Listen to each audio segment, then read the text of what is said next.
Bonjour les amis, aujourd'hui je vais vous lire Pchit, chien errant par Kavita Pugnamuthy. Pchit, pousse-toi, crie un homme au volant d'un scooter. Pchit, c'est un chien errant, ne le touche pas, hurla une maman. Pchit, tu fais peur à mes clients, vociféra le patron d'un bar. Le petit chien marron alla se réfugier dans un coin sombre. Tout le monde lui disait toujours Pchit. Il se dit que ça devait être son nom. Pchit n'avait pas toujours été un chien errant. Il avait vécu au sein d'une famille dont le petit garçon piquait des crises de colère tout le temps. « C'est le beau!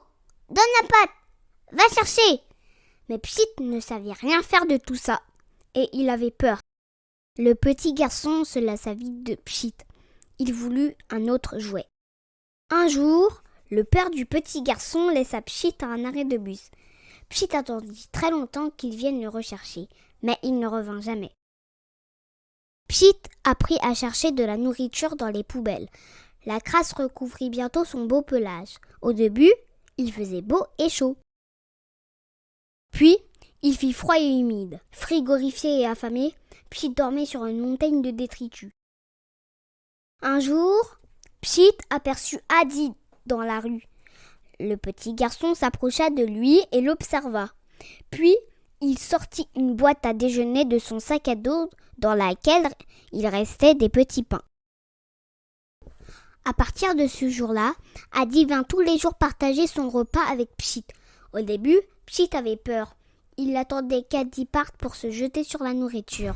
Mais bientôt, Pchit se mit à japper et bondir de joie lorsqu'il reconnaissait le bruit des pas d'Adi. Tap, tap, tap. Un jour, alors que le petit garçon rentrait chez lui, Pchit le suivit. À chaque fois qu'il se retournait, Pchit se cachait derrière un chariot, un arbre, un scooter. Adi fourra ses mains dans ses poches et se mit à siffloter. « Papa, regarde, nous avons un invité. Est-ce qu'il peut rester avec nous ?» demanda-t-il en arrivant chez lui. Pchit accompagnait Adi partout.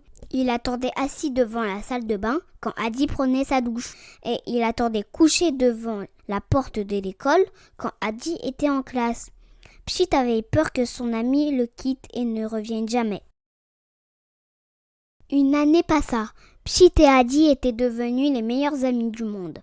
Pchit avait compris que quand Adi partait, il revenait toujours. Et Pchit avait un nouveau nom.